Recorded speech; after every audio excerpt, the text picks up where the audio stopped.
Okay, guys, here we go. This is going to be the first of our OSHA mini lessons. It looks like there's going to be 12 of them. Um, I'm going to have questions attached. They should have been on the Remind app. I think I'm going to have 10 questions for this one. If you want to print them out or if you want to have them available to you as we go through this presentation, you can certainly do that. It might make it easier. I'll also try to, as we go through the presentation, let you know when something I just covered is probably a question that's going to be there. When you're done, you can write out your short answers on a piece of paper, number it 1 through 10, do your quick answers. If you want to take a picture and then send that to me on the Remind app, or if you would rather email it, you can do that as well. But just make sure that you get that done in time. So this module, you guys should be seeing this on Wednesday. The answers are going to be due by Friday, so the end of this week, and I'd like to have them by noon. If you have any questions, please ask, okay? So bear with me, still kind of learning this whole thing. Probably going to do a different format for the next one, but we'll see. So I'm going to open up the slideshow. And this is 40 some odd pages long. It's supposed to be a 2-hour lesson. Again, this is a very condensed version. I'm probably also going to flip through some screens, so don't worry if you see something breeze by real quick. I'm just using this as a guide to make sure I get everything covered for you. Okay. Basically, the topics we're going to be looking at is going to be why is OSHA important to you? What rights do you have? As well as what responsibilities does your employer have? What do the standards say? How are inspections conducted? We'll look at the fine schedules as well and wrap up with where you can go for help and how you would do an actual complaint, okay, or file a complaint. So why is it important to you? Well, if you think back in the early 1900s and even prior to that, especially when we were going through our Industrial Revolution, there were really no laws in place or any sort of guidelines that would keep you safe on the job. Um, there's a famous picture of steel workers sitting on a steel beam when they were building the Empire State Building in New York back in the 1930s. No fall protection, no forms of PPE. These guys are just sitting on a beam having lunch, 30 stories up off the ground. The mindset back then was that employees were dispensable. If something happened, you fell to your death, oh well, sorry, but there's 200 people in line waiting to take your job. That was during the Great Depression that a lot of this happened. And there were so many people that wanted to work, the employers really didn't have to worry about keeping people safe. Basically, you were dispensable, okay? We all would like to go to work, come home at the end of the day, and be able to enjoy life. I mean, why are we going to work and earning a living in the first place? It's so that we can have nice things, we can have a comfortable life. So that's one of the biggest reasons OSHA came about and why it's really important. Okay, if you look at these statistics, about 15 people were dying on the job every day from work-related injuries, 5,600 people annually, and a really big number here is this 4 million. Those are non-fatal workplace injuries or illnesses. Broken arms, lost an eye, those types of things. A recordable or reportable injury is one that requires some sort of medical attention. So if you get a small cut, throw a band-aid on it, and keep going to work, that's not recordable, okay? I'm going to skip by this one. So OSHA does a lot of record keeping and reporting. And one of the things they track are fatalities and catastrophes. When we do the big training later on, we'll look at these reports, and maybe at the end of this I'll have a minute to show you a couple of them. But a fatality, obviously, is if somebody dies on the job. Those are dealt with individually. A catastrophe is when 3 or more people are hospitalized. And this is one of your questions, okay? 3 or more people hospitalized, that's a catastrophe. You could have 2 fatalities and 2 people hospitalized, not a catastrophe. Fatalities are dealt with on their own, but you've got to have 3 or more hospitalized. That would be a catastrophe, okay? So the history of OSHA, basically, OSHA is the Occupational Safety and Health Administration. That's the government entity or the agency. The OSH Act, Occupational Safety and Health Act, is the law. Okay? Law was signed by President Nixon in 1970, but the agency itself formally came into being in 1971. And that's going to be another one of the questions. Know the difference. The OSH Act was in 1970, that's the law. OSHA, the agency, 1971. Its primary responsibility is worker safety and health protection. Okay, they want to make sure that you go to work, you stay safe, you don't get any long-term illnesses, you go home at the end of the day, and you're still alive. And this only applies to the American workforce. It does not cover Canadian, Venezuelan, Russian. Okay, it's only in America. So who's covered by this? There's some possibilities here. I will tell you guys that mining operations have their own set of guidelines. They don't fall under OSHA. A landscaping business, 3 employees, yes, that's considered general industry. Construction would be separate, but under OSHA, still covered. Taylor Dell, the next one down, she's an accountant in business for herself. She's the only employee. She does not fall under the OSHA guidelines. She's not covered. Because what happens if she makes a bad decision? She's the only one that is actually going to get hurt. Okay? She's only accountable for herself. If you have one other employee, now you fall under the OSHA guidelines. If it's an immediate family member, that's a whole different set of rules. Okay? So in the summertime, I do construction work. If I'm working by myself, I'm not covered by OSHA. I still follow the guidelines, but I'm not covered by them. If I hire somebody to work with me, I am now covered and I have to follow those guidelines. Does that make sense? That is going to be another one of the questions as well. Okay.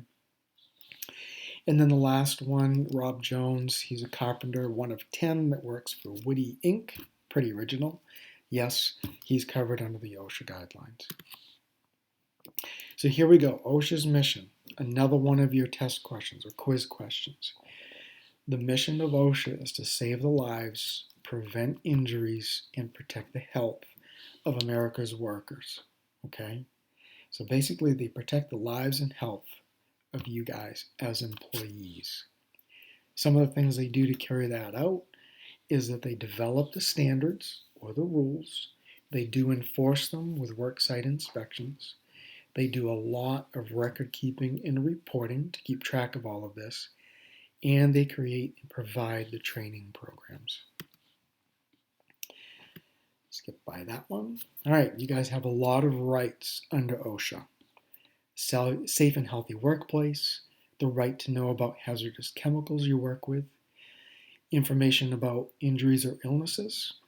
You can file a complaint or request a hazard correction. You have a right to training. You have a right to see your own exposure or medical records. Again, we already said the complaint. You can participate in an OSHA inspection, another one of your questions. And you have the right to be free from retaliation if you exercise any of those rights. Okay, I'm going to skip by the poster because I don't have a picture of it. I do want you guys to know that Under the OSHA Act, your employer has to furnish a place of employment that's free from any recognized hazards. That means if there's a hazard that we don't realize is a problem and somebody gets hurt, they're not liable for that. Once we figure out that something is a problem, they now have to correct that. Safety data sheets, another one of the questions. And you guys know about these already. We've talked about them at the beginning of the year. A safety data sheet is something that's going to be created for every chemical that you would be using. You have the right to see these before you use the chemical. It will tell you what hazards exist with it, how do you take care of a spill, what if it catches on fire, what type of PPE do you need to wear, so on and so forth. Okay, safety data sheet.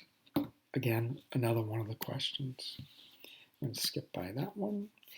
Injuries and illnesses, just know that your employer has to maintain these records. At the end of the year, they submit this to OSHA.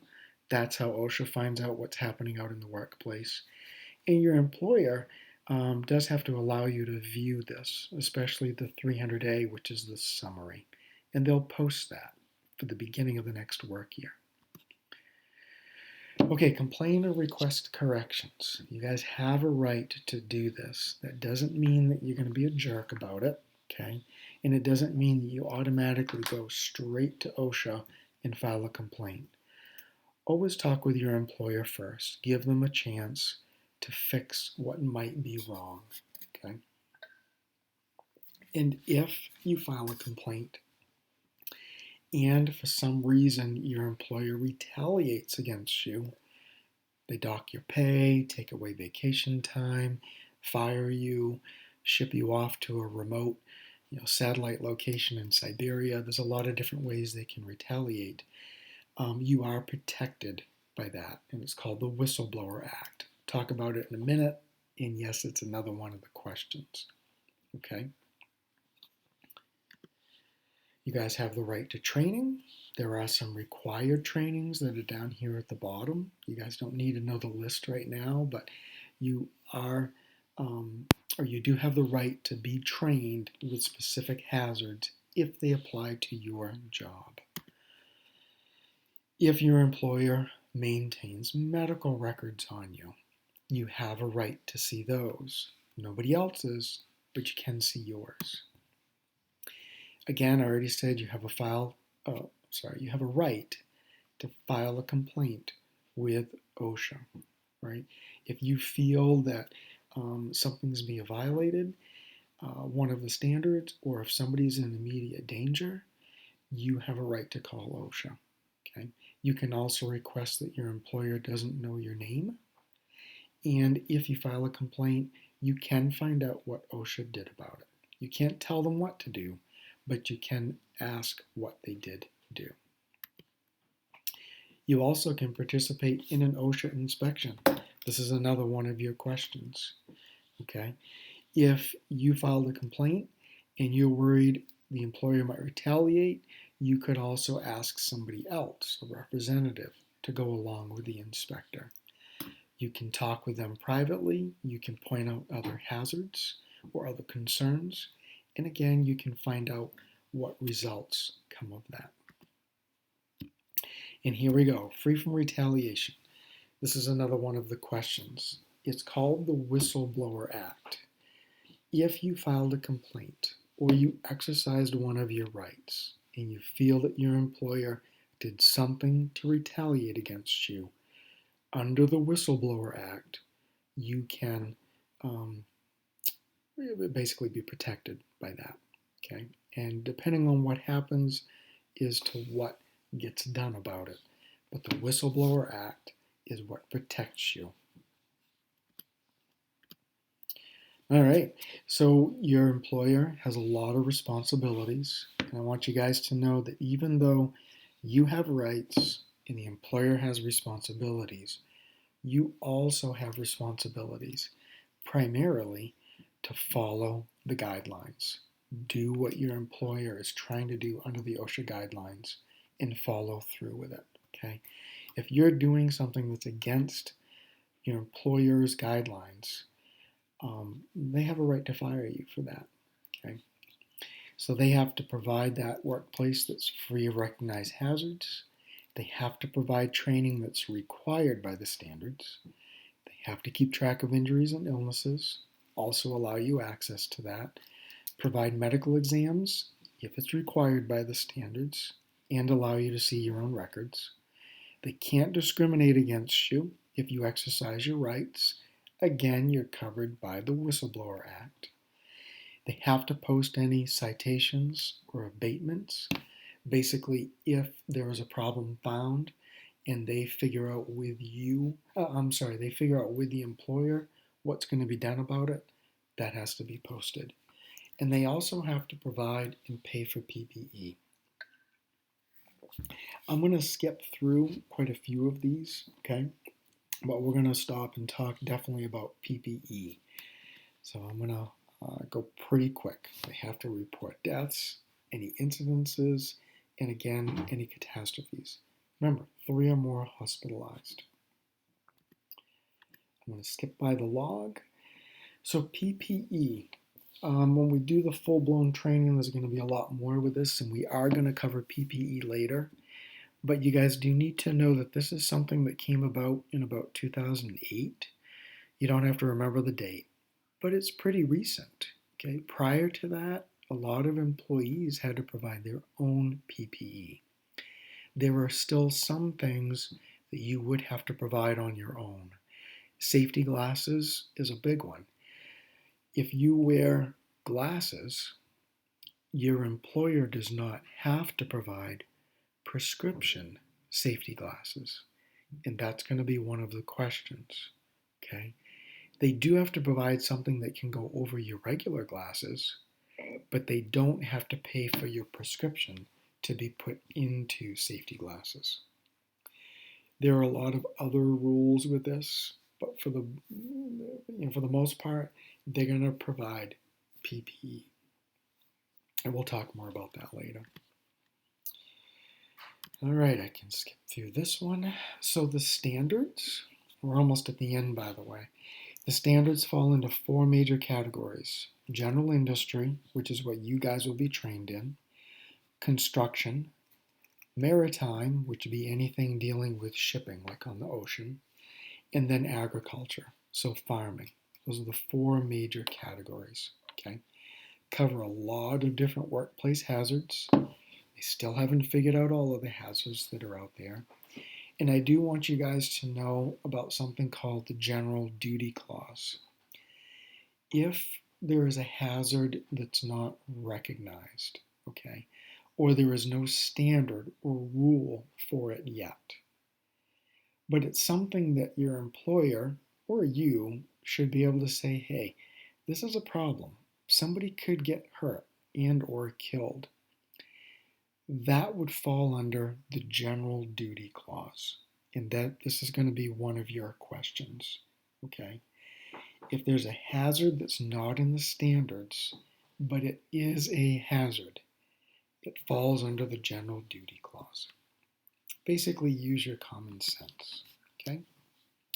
Something called the most frequently cited standards. We'll talk more about this when we do our full-blown training. And I am going to skip by what the standards say because we'll talk about that a lot more later on. And let's go right into inspections. So the OSHA Act does authorize inspections to be made. And these are done by health and compliance officers, okay? Or a lot of people will call them an OSHA inspector. They can do inspections without advance notice. Usually they try to do it without advance notice, okay? And there can be fines and jail terms if somebody does actually tip another person off about that. So there is kind of a priority of inspections. The very first one, it's the most important, is called imminent danger. Imminent danger means there is immediate danger. In other words, if something isn't taken care of immediately, somebody is probably going to get seriously injured or killed. Okay, and this one is one that I wrote a question on. So if there is an immediate danger of somebody getting seriously hurt, that category is called imminent danger. After that is fatalities and catastrophes. Okay, people have already died or gotten hurt, so that's why it's not at the top of the list. If there's still a danger, well, now that becomes imminent danger, moves up the list. Third is going to be a complaint or referral. Here's where if you filed a complaint with OSHA, they're going to come look at it. And then there are industries that fall under programmed inspections. In other words, they're high hazard industries, and it just means that they're going to be doing regular inspections. All right. So a quick look at citations and penalties. If you guys look off to the right, the fine schedules get pretty big. Okay, a willful means an employer is doing something on purpose. They know that it poses a problem and they don't care about their employees. They do it anyway. So 70,000, pretty big fines. Serious means there's a pretty good chance that somebody's going to get seriously hurt. The employer probably should have known. Okay, drops down quite a bit. Where are we? 7,000 here. Other than serious, still in that 7,000. And then repeated. Repeated, you see the fine jumps right back up because if this is a situation where they've already been caught doing things wrong, they already know that they shouldn't be doing it, and they still go ahead and do the same violations. All right, I'm going to skip by that. Okay. Resources, where can you go for help? There's a lot of resources in the workplace, work site. If you work for a union, they would have information. Doctors, hospitals, libraries, online. Okay. We're going to look at how to file a complaint as well. All right. I'm going to skip through this one. Oh, safety data sheets as well. So right up here at the top, www.osha.gov. That is the OSHA website. Don't go to OSHA.com. They want to sell you stuff to be compliant. And you don't have to pay to use the OSHA site. So it's OSHA.gov. There's going to be a question on that. All right? And when we do our long training, we're going to talk about more of these as well. Filing an OSHA complaint. I don't have a copy of the form here, but it is pretty easy. I will tell you guys that you do have to ultimately submit a signed complaint. All right? You can make a phone call, you can do it online, you can go on the website, but when it comes right down to it, before they take final action, they're going to want a signed complaint. That way they know it's being done in good faith. You're not just trying to get your employer in trouble, and then they will act on it. Okay? So I think at this point, I'm going to skip through the rest of this, get to the end of it. Boom. There we are, and we're out. I'm going to close this window, and I wanted to also show you guys the OSHA site. So here you go, OSHA.gov. All right? COVID-19, what's that? We haven't been hearing about it, right? They follow all of this stuff, okay? They protect health and your lives. So that's why they're looking at COVID-19. I'm going to go over here to help and resources. And if I go down to fatality reports, these are the fatalities and catastrophes. Remember I said they do a lot of record keeping and reporting? So here's part of that, okay? You can spit out so many different reports here. You can look at archived reports, fatal facts, data and statistics. But if I scroll down, year 17 or 2017 to 19, here is some of the fatality reports. And you can see the latest one that's posted was February 17th, Macon, Georgia. And this is a worker that died when they fell from a deck. Okay, whether it was a shipping dock type deck or it was a house deck, I don't know. Maybe it was construction. But you can see all of these. They died from a fall, struck by a truck, electrocuted, shot by a customer, injured in a same surface fall, means they didn't fall down, but died by falling on the ice, shot during a robbery, and incidentally, workplace violence is one of the newer classifications that is getting worse. Fell from a roof, crushed by a feeder truck. Okay, so getting caught in or struck by falls, electrocution, and workplace violence are some of the major categories that you would see. Okay, keep in mind, this is pretty sobering. Everybody that's listed on this list died on the job. They went to work in the morning, assuming they were going home at the end of the day. This is why OSHA is in place.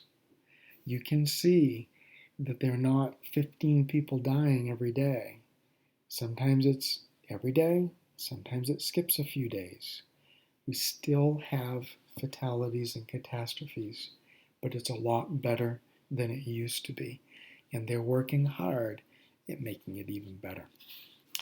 So there's the presentation, guys. I hope the format was okay and it wasn't too bad listening to me drone on. Go ahead and answer those questions. Again, if you can just take a sheet of paper, number it 1 through 10 or 11, I can't remember how many questions are there. Just write the short answers, snap a picture of it, send it back to me on Remind, and then I can correct it and give you credit for it. This one is due Friday by noon, and then on Monday, I will also have your next assignment. I think we're going to be doing PPE next. I don't have my list in front of me, but it'll be similar to this, although that one I might be doing a video of me. We'll see. Have a good day, guys, afternoon, end of the week, and stay in touch. Don't forget to check in with me, even if it's just a hi, okay? I'm also going to look at setting up Zoom so that we could schedule a day that we could Zoom. I don't know if I can pull it off this week, but just look on Remind, and I'll let you know when that's coming. See you later, guys.